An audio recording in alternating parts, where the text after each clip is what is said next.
وأصحابه أجمعين أما بعد۔ سب سے پہلے میں یہ عرض کر دوں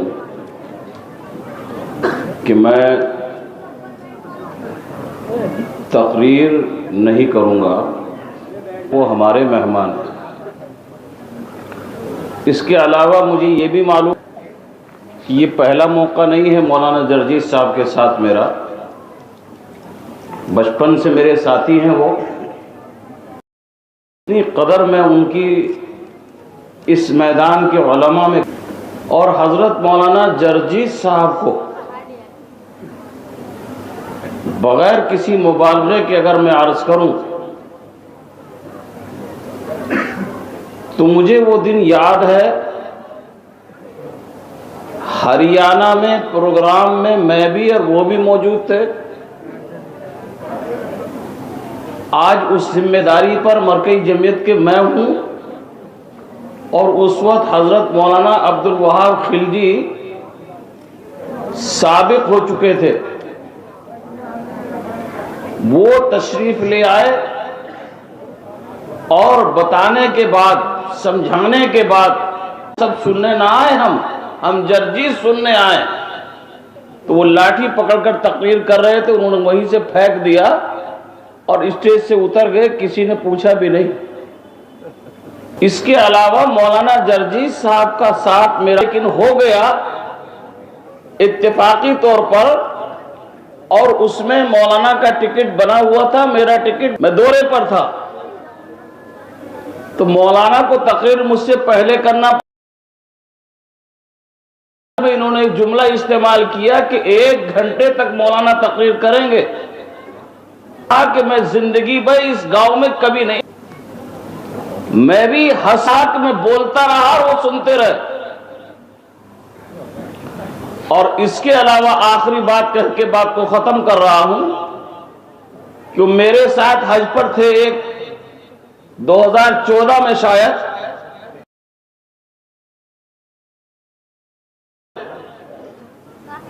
اور جیسی امام نے السلام علیکم کہا تو ادھر مولانا جرجیس اور میرے بغل میں اور ان کے بیچ میں ایک بنگالی لڑکا، وہ ادھر سلام پھیرا تو وہ ادھر ہی سلام، میں نے کہا بھائی سلام ادھر پھیریے، جرجیس ہی ہے، تجھے اگر ملنا ہے مل لینا، بات کر لینا۔ تو مجھے معلوم ہے اس وقت انچوں سے ناپا جا رہا ہے، کب مولانا جرجیس آ جائیں، کب ان کو سنیں، اس لیے میں حائل ہونا نہیں چاہتا، لیکن آپ کو ایک پیغام دے کر اپنی بات کو ختم کروں گا۔ میرے بھائیوں، ہم بہت لڑ چکے، ہم بہت برباد ہو چکے، اب کھونے کے لیے ہمارے پاس کچھ نہیں ہے۔ اللہ کے واسطے ایک ہو جاؤ، اور اصلاح معاشرہ کے نام پر جس بھائی میں جہاں کوتاہی اور کمی ہے، مجھے آپ کی فکر نہیں، مجھے اپنی فکر ہونی چاہیے۔ بس میں نے اپنے کو سدھار لیا تو میں سمجھتا ہوں سب سدھر گئے۔ بس یہی پیغام آپ کو ہے کہ آپ اور ہم اپنی سدھار کی بات کریں۔ باپ ہے تو، شوہر ہے تو، بیوی ہے تو، بہن ہے تو، بیٹی ہے تو، وہ مکھیا ہے تو، سرپنچ ہے تو، وہ کچھ بھی ہے، سب سے پہلے اپنی فکر ہونی چاہیے، تو اللہ تعالی ہماری منزل آسان کرے گا۔ اللہ ناراض ہو چکا ہے، اور ایسے وقت پر آخری بات، حضرت یونس علیہ السلام پیٹ کے اندر چلے گئے، اور اس قوم نے جس کے لیے عذاب مانگا تھا اور عذاب سامنے آ گیا۔ قرآن پڑھیے، قوم نے دیکھا عذاب تو اپنے بچے، اپنے بوڑھے، اپنے جوان، اپنے مرد، اپنے غلام، اپنے جانور تک حدیث میں آتا سب لے کر میدان میں حاضر ہو گئے کہ اللہ ہم سے گناہ ہو گیا ہے، ہم سے خطا ہو گئی ہے، ہم برباد ہونا نہیں چاہتے، بچا لے۔ بس یہ آخری آرزو اور آخری حسرت بچی ہے، اگر یہ کر لیا تو ہمیں لوگ ٹریں گے جہاں تم آج پہنچ گئے ہو۔ مٹھی بند ہے تو سونا ہے، اور کھل گئی تو مٹی ہے وہ۔ اس مٹھی کو گانٹھ باندھو، اپنی زبان کو لگام لگاؤ، اپنی زندگی کو سمجھنے کی کوشش کرو، اور تم نے بہت کھو دیا ہے، اب کھونے کے لیے کوئی بچا نہیں ہے کچھ، اس لیے اپنی زندگی کو اپنے اللہ کی طرف آپ کو لاؤ تو انشاءاللہ آپ کی زندگی بنے گی۔ حضرت مولانا جرجیت صاحب اٹاوی اس وقت صوبائی جمعیت اہل حدیث مغربی یوپی کے امیر بھی ہیں، اور مرکزی جمعیت اہل حدیث ہند کی مجلس شورا کے رکن ہیں۔ میں آپ سے بہت ہی ادب کے ساتھ اور احترام کے ساتھ میں سننا چاہتے ہیں، یہ سب جو پوری بھیڑ آپ دیکھ رہے ہیں یہ آپ کے لیے پل کے بچھا کر بیٹھی ہے۔ آج وہ پیغام ان کو دیجئے کہ ان کا رب ان سے راضی ہو جائے، یہ اپنے اللہ کو کسی طرح سے منا لے جائیں، اور اپنے اللہ کو راضی کر کے بالکل وہی چیز جو حضرت یونس نے کی، حضرت ایوب نے کی، اور حضرت نبی پاک نے بار بار رسول نے بتائی ہیں۔ ایسے ایسے جملے ہیں، اللہ کیسی کیسی باتیں اللہ سے رسول اللہ کرتے تھے، آج ہم سو رہے ہیں، آج ہمیں فکر نہیں ہے۔ اللہ تعالی ہمارے اندر فکر پیدا فرمائے، آمین۔ وآخر دعوانا ان الحمدللہ رب العالمین۔ ایک چیز رہ گئی، وہ یہ کہ میں تمام اس علاقے کے اور جوانوں میں جتنے لوگ ہیں، میں اب نام لوں گا ترتیب سے تو بہت لمبا ہو جائے گا، جس ایمانداری کے ساتھ، خلوص کے ساتھ، محبت کے ساتھ، پیار کے ساتھ ہے، میں سمجھتا ہوں کہ اس کو مبارکباد ملنی چاہیے، حوصلہ ملنا چاہیے۔ میں آپ کو اس کے لیے اہلاً و سہلاً و مرحبا کہتے ہوئے آپ سے رخصت ہو رہا ہوں۔ انشاءاللہ اگر آپ ایسے ہی پروگرام کرتے رہے تو بہت جلدی آپ صوبہ کے اندر صوبائی کانفرنس میرٹھ میں دیکھیں گے، اور ایک عظیم الشان پروگرام انشاءاللہ آپ کے سامنے منعقد کیا جائے گا، جس کے انگلی پر جو نام بتائے گا کہ یہ دل سے ملا رہنا چاہیے، اللہ تعالی ہمیں اس کی توفیق عنایت فرمائے، آمین۔ والسلام علیکم ورحمۃ اللہ وبرکاتہ۔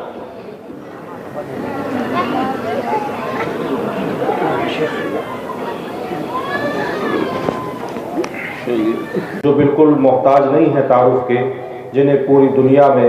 پرنٹ میڈیا کے ذریعے سے یا الیکٹرانک میڈیا کے ذریعے سے، یا آج یوں کہیے کہ حضرت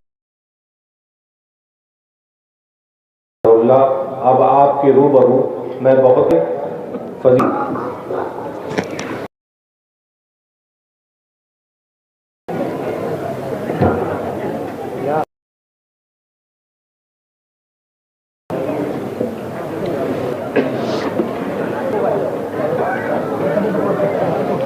السلام علیکم ورحمۃ اللہ وبرکاتہ۔ الحمدللہ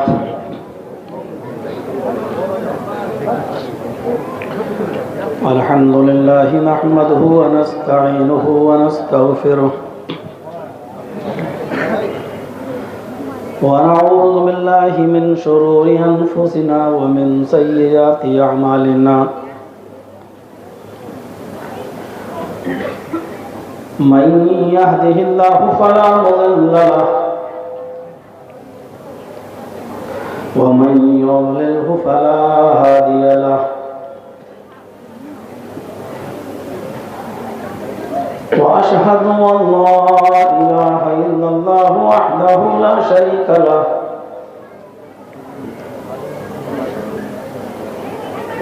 وأشهد أن محمدا عبده ورسوله أما بعد فإن خير الحديث كتاب وشر الأمور محدثاتها وكل محدثة بدعة وكل بدعة ضلالة وكل ضلالة في النار. أعوذ بالله من الشيطان الرجيم. بسم الله. يا أيها النبي إنا أرسلناك شاهدا ومبشرا ونذيرا وداعيا إلى الله بإذنه وسراجا منيرا.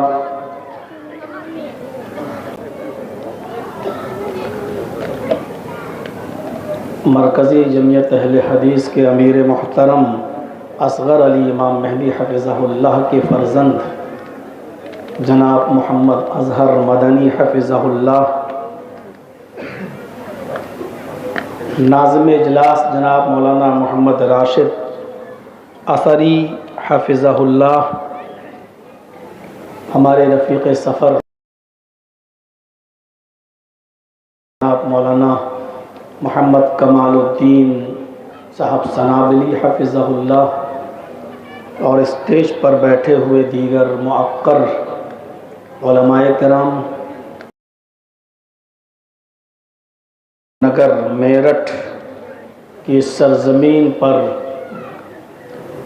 آپ کا یہ ایک جم غفیر اور ایک عظیم جو بہت بڑی شکل میں یہاں ایک بھیڑ جمع ہوئی ہے، معزز سامعین حضرات، پردہ نشین اسلامی خواتین، پیاری ماں اور بہنوں، قوم و ملت کے لائق ور نوجوانوں، مستقبل کے ہونہار عزیز بچوں، رات کے تقریباً 12 بجے تک، پونے 12 بجے تک آپ نے مختلف علماء کرام کو مختلف عناوین پر ان کے مختلف اسلوب و لہجے میں آپ نے سماعت فرمایا. مجھ سے پہلے ہارون صاحب سنابلی حفظہ اللہ، اور ان سے بھی پہلے مولانا کمال الدین سنابلی حفظہ اللہ، اور ان سے بھی پہلے محمد اظہر مدنی حفظہ اللہ، اور بھی مختلف علماء کو آپ نے سنا، اور مجھے بھی آپ برداشت کر رہے ہیں. کہنے والوں کو اور سننے والوں کو عمل کی پوری توفیق عطا فرمائے. قرآن کریم کی جس آیت کریمہ کو میں اللہ تبارک و تعالیٰ نے اپنے نبی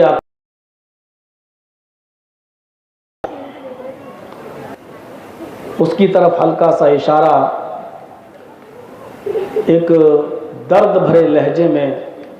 ناظم عموم ہونے کی ضرورت ہے.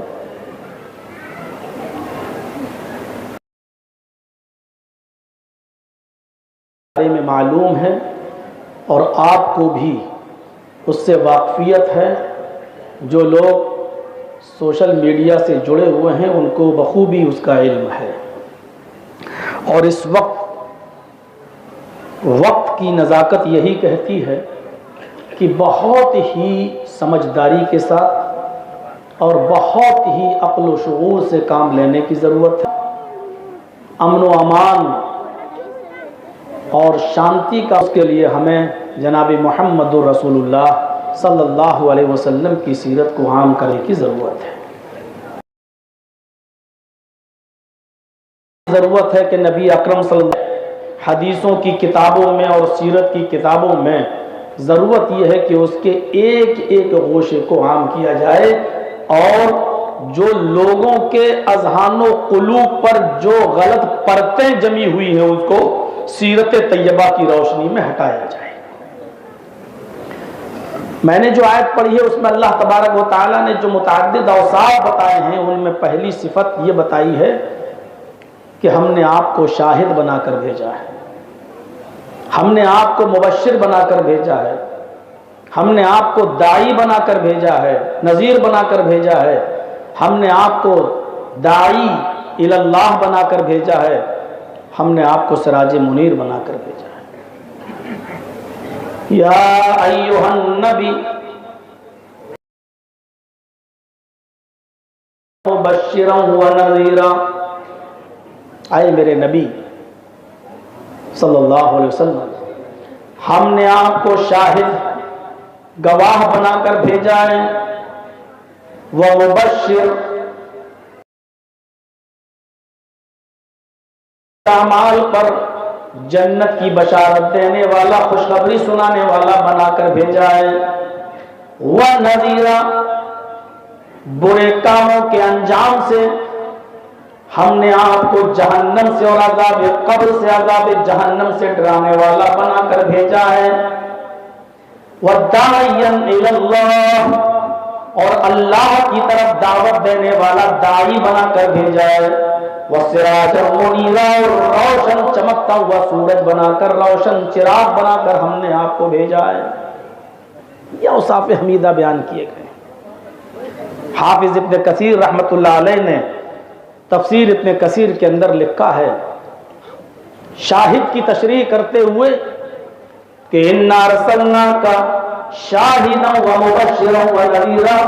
اے میرے نبی ہم نے آپ کو شاہد گواہ بنا کر بھیجا ہے۔ نبی اکرم صلی اللہ علیہ وسلم کی گواہی اللہ تبارک و تعالیٰ کی ذات کے بارے میں تھی۔ نبی اکرم صلی اللہ علیہ وسلم کی گواہی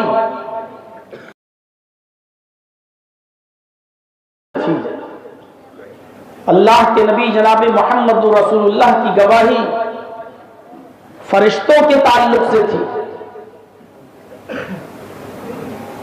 نبی اکرم صلی اللہ علیہ وسلم نے ان چیزوں کی گواہی دی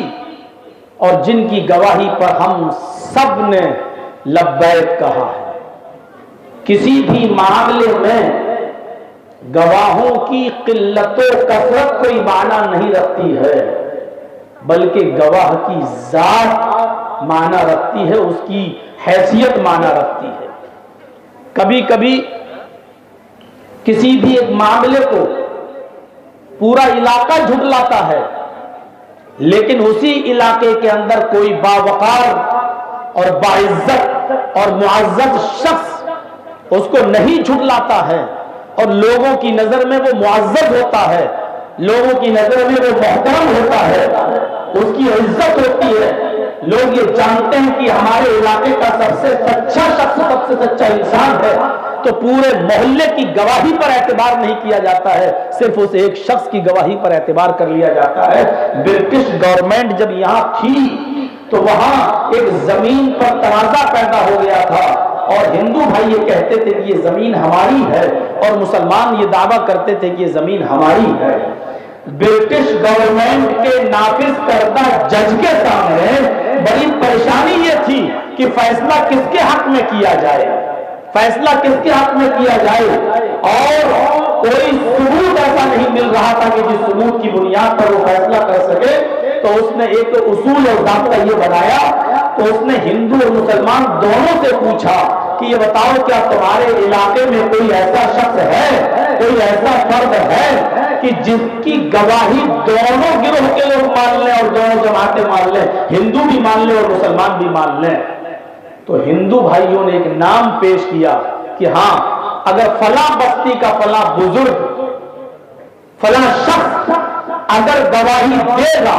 تو میں اس کی گواہی کو ماننے کے لیے تیار ہوں۔ لیکن پریشانی یہ تھی کہ اس مسلمان بزرگ نے یہ قسم کھا رکھی تھی کہ میں کسی فرنگی کا چہرہ ہے، ان کو بلایا ہوگا اس لیے میں کورٹ میں نہیں آتا، گارنٹی دی کہ آپ کا چہرہ کہیں گھما لوں گا، لیکن آپ کا چہرہ میں کھڑے ہو کر گواہی دی، اور گواہی دیتے ہوئے انہوں نے کہا کہ جج صاحب کا کوئی واسطہ نہیں ہے، مسلمان جھوٹ بول رہے ہیں، زمین کے جس حصے پر فساد ہے، جس حصے پر لڑائی اور دنگا اور جھگڑا ہے، تو کی گواہی کو مانتے ہوئے فیصلہ دے دیا، کیونکہ دونوں نے اس بات کی گارنٹی دی تھی کہ ہمیں ان کا فیصلہ منظور ہے۔ تو میرے بھائیوں، گواہوں کی قلت و کثرت کوئی معنی نہیں رکھتی ہے، بلکہ گواہ کی ذات دیکھی جاتی ہے کہ وہ محمد رسول اللہ صلی اللہ علیہ وسلم ہے۔ اللہ کے ایک معبود برحق ہونے کی گواہی محمد رسول اللہ صلی اللہ علیہ وسلم ہے، تو اس ذات کی گواہی سے بڑھ کر اور کس کی حبیب آئے میرے نبی، ہم نے آپ کو شاہد بنا کر بھیجا، گواہ بنا کر بھیجا۔ نبی اکرم کی اس گواہی پر سب نے گواہی دی۔ یہ بھی ضروری نہیں ہے کہ گواہ موقع واردات میں موجود ہو، جیسے کہتے ہیں کہ یہ قتل تم نے دیکھا ہے، جب دیکھا نہیں ہے تو گواہی کیسے دے رہے ہو؟ ایسی جگہوں پر ضروری ہے، لیکن کچھ جگہ ایسی ہوتی ہیں میرے بھائیوں کہ جہاں صرف گواہ معتبر گواہ کی، کہ ہم اور آپ بھی تو کلمہ پڑھتے ہیں اشہد ان لا الہ الا اللہ، میں گواہی دیتا ہوں کہ اللہ کے علاوہ کوئی معبود نہیں، تو کیا ہم نے اور آپ نے اللہ کو دیکھا ہے؟ ہم گواہی دیتا ہوں اس بات کی کہ محمد اللہ کے بندے اور اس کے رسول ہیں، تو کیا ہم نے محمد رسول اللہ صلی اللہ علیہ وسلم کو دیکھا ہے؟ تو میرے بھائیوں، یہ ضروری نہیں ہے، بس اس گواہ اور معتبر گواہ نے جب گواہی دے دی کہ ایک اللہ کے علاوہ ہمارا کوئی معبود نہیں ہے، اسی کی گواہی پر ہم بھی گواہی دیتے ہیں کہ اللہ کے علاوہ کوئی معبود نہیں ہے۔ اس گواہ نے کہا کہ جنت ہے، ہم نے بھی تسلیم کر لیا کہ جنت ہے، اور وہ گواہ اس لیے معتبر ہے کہ جب نبی بننے سے پہلے، رسول بننے سے پہلے، پیغمبر بننے سے پہلے بھی جب خانہ کعبہ میں جب سیلاب آیا مکے کے اندر اور پانی کی زد میں آیا اور اس میں شگاف پڑ گیا اور وہ بہہ گیا، جب اس کو از سر نو تعمیر کیا گیا تو حجر اسود کو جب رکھنے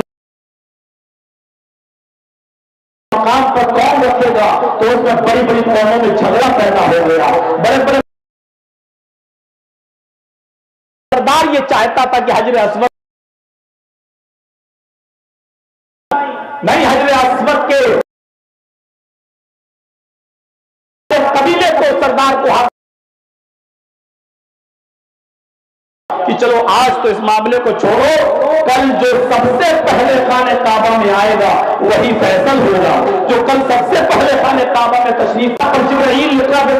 الذی خلق آیت نازل نہیں فرمائی ہیں، اللہ کی طرف سے کوئی پیغام نہیں آیا ہے۔ نبی بننے سے پہلے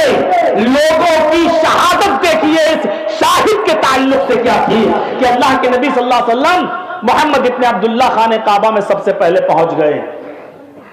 اور سب لوگ سوتے رہے، جب اٹھے تو بھاگے سب خانہ کعبہ کی طرف کہ ہم سب سے پہلے پہنچے، ہم سب سے پہلے پہنچے۔ کیا دیکھتے ہیں کہ محمد ابن عبداللہ وہاں پہلے سے پہنچے ہوئے ہیں۔ صادق آ گیا ہے، یہ جو فیصلہ کریں گے ہمیں منظور ہے۔ ابھی فیصلہ کیا نہیں ہے، یہاں آپشن ہوتے ہیں، ڈسٹرکٹ کورٹ میں اگر فیصلہ ہمارے خلاف گیا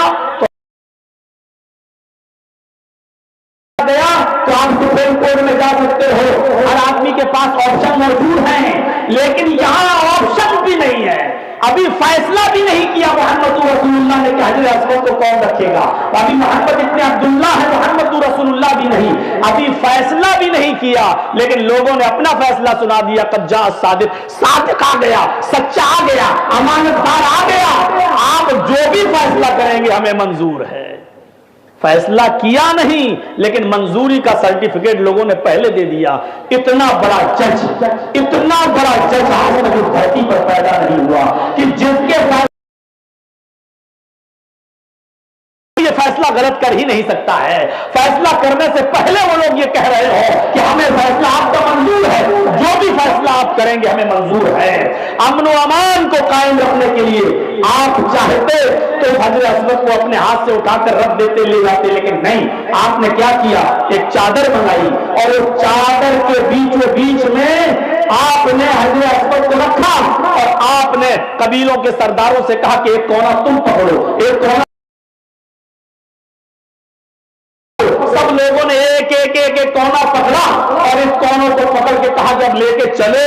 اور جہاں خانہ کعبہ بنا ہوا وہاں تک پہنچو. سب لوگ لے کر آئے اور جب خانہ کعبہ جہاں بنا ہے وہاں پر لے جا کر رکھ دیا اس چادر کو. پھر اللہ کے نبی نے اس حجر اسود کو اٹھا کر اپنی جگہ پر رکھ دیا. ہر قبیلے کا سردار خوش ہے, سب یہ سوچ رہے ہیں کہ نہیں اس کو ہم اٹھا کر لائے, اس کو ہم اٹھا کر لائے. کسی کے درمیان کوئی جھگڑا نہیں. نبی بننے سے پہلے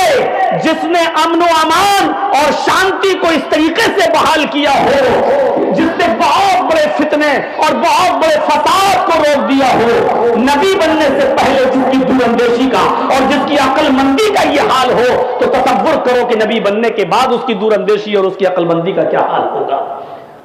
ایک ماہر حکیم اور طبیب اور ڈاکٹر ہمارے پاس ہوتے ہوئے بھی آج ہم علاج یہودیوں سے کرائیں, آج ہم علاج عیسائیوں سے کرائیں, آج ہم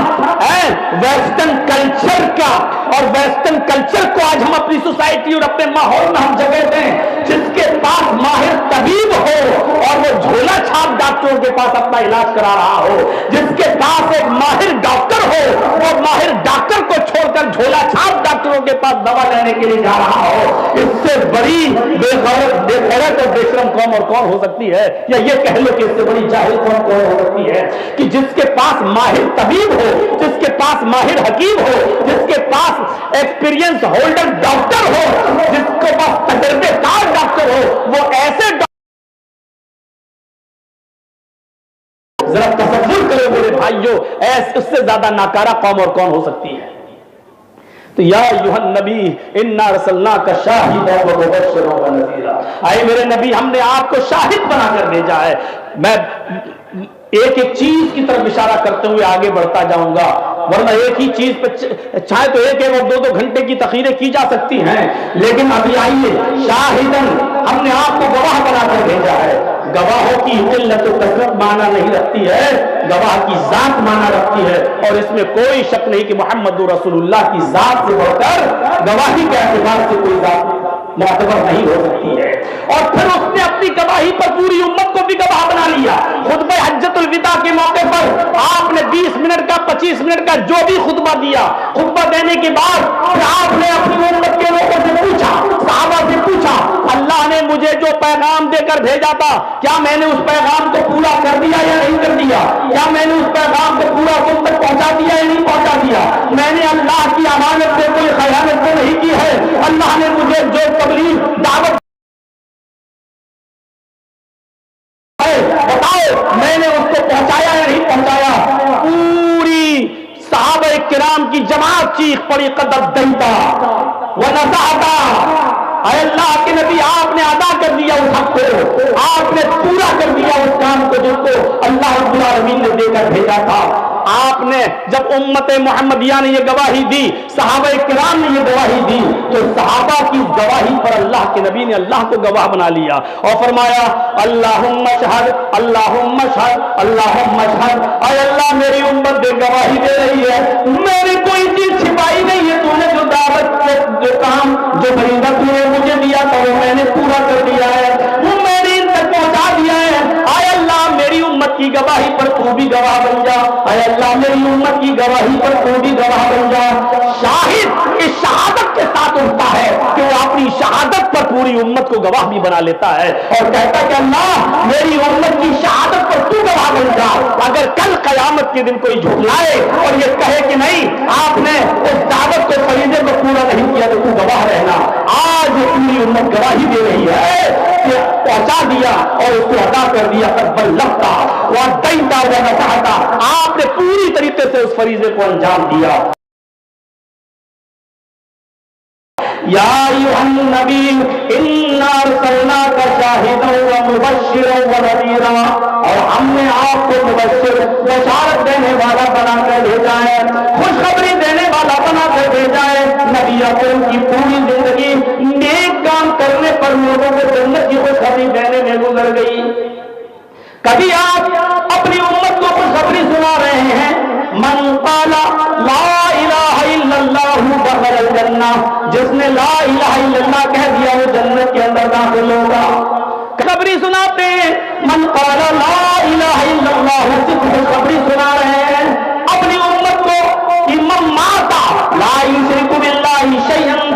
الجنہ، جو اس حال میں مرتا شریک نہیں کرتا تھا وہ جنت کے اندر داخل ہوگا۔ کہیں آپ خوشخبری سنا رہے ہیں من کان آخر کلامہ دخل الجنہ، مرتے وقت جس کی زبان سے آخری جملہ آخری کلمہ لا الہ الا اللہ نکلا وہ جنت کے اندر داخل ہوگا۔ جنت کی یہ مبشر مردوں کے ساتھ ساتھ عورتوں اذا صلت خمسها وصامت شهرها وأطاعت بالها وأحسنت فرجها فلتدخل من أي أبواب الجنة شاءت، جو عورت پانچوں وقت کی نماز پابندی سے پڑھتی ہو، جو عورت پانچوں وقت کی نماز کی پابندی کے ساتھ محافظت کرتی ہو، وصامت شهرها اور رمضان کے پورے مہینے کے روزے پابندی کے ساتھ رکھتی ہو، وأطاعت بالها اور اپنے شوہر کی اطاعت و فرما برداری کرتی ہو، وأحسنت فرجها اور اپنے شرمگاہ کی حفاظت کرتی ہو، غیر مردوں سے اپنے سفر کی محافظت کرتی ہو، جو عورت یہ چار کام کر لے، پانچوں وقت کی نماز پابندی کے ساتھ پڑھنے والی، رمضان کے پورے مہینے کی روزے رکھنے والی، اپنے شوہر کی اطاعت و فرما برداری کرنے والی، اپنے شرمگاہ کی حفاظت کرنے والی، جو یہ عورت چار کام کرتی ہو ایسی عورت کو پکارا جائے گا، کہا جائے گا فلتدخل من ای ابواب الجنۃ شاءت، اے اللہ کی نیک بندی تو جنت کے جس دروازے سے داخل ہونا چاہے ہو جا، تیرے لیے جنت کے 8 دروازے کھلے ہوئے ہیں، تو جنت کے جس دروازے سے داخل ہونا چاہے ہو جا۔ وہ خوشخبری سنا رہا ہے مبشر، کبھی وہ خوشخبری سناتے ہوئے کہتا ہے جس نے اذان کے کلمات ادا کیے، اذا قال المؤذن اللہ اکبر اللہ اکبر، جب مؤذن کہے اللہ اکبر اللہ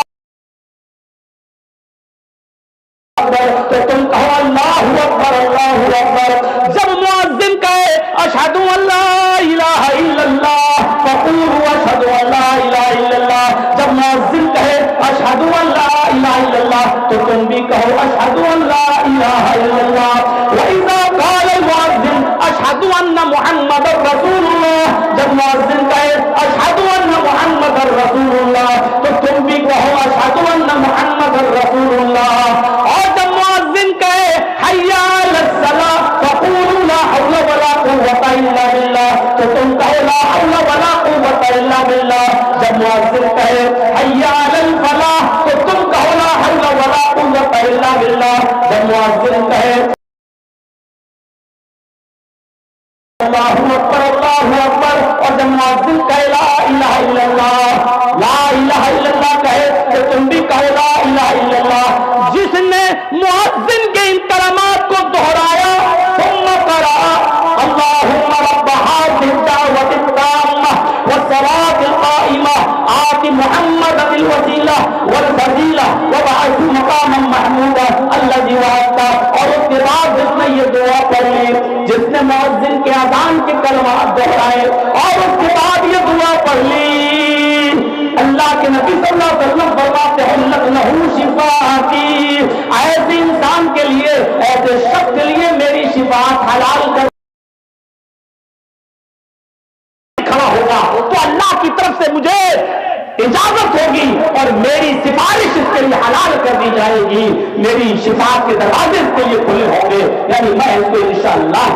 اللہ سے سفارش کر کے جنت کا مستحق بنوا دوں گا۔ تو میرے پیارے ساتھیوں، مبشر شان سے بشارت دیتا ہے، مبشر نے قدم قدم پر اچھے کام کرنے پر بشارت دی ہے۔ ذرا تصور کرو کبھی اچھی طریقے سے وضو بنانے پر بھی بشارت دے رہا ہے کہ ما منکم من احد یتوضأ، تم میں سے جس نے بھی وضو بنایا فیحسن الوضوء، اور اچھی طریقے سے وضو بنایا، اچھی طریقے سے وضو بنایا اور اچھی طریقے سے وضو بنایا، اور وضو بنانے کے بعد جس نے یہ دعا پڑھی اشہد ان لا الہ الا اللہ واشہد ان محمدا عبدہ ورسولہ، اللہ کے نبی صلی اللہ علیہ وسلم فرماتے ہیں ایسے شخص کے لیے بھی فتحت لہ ابواب الجنت ثمانیۃ، ایسے شخص کے لیے بھی جنت کے 8 دروازے کھول دیے جاتے ہیں۔ مسلم شریف کے صفحات پر یہ منظر دیکھا جا سکتا ہے میرے بھائی۔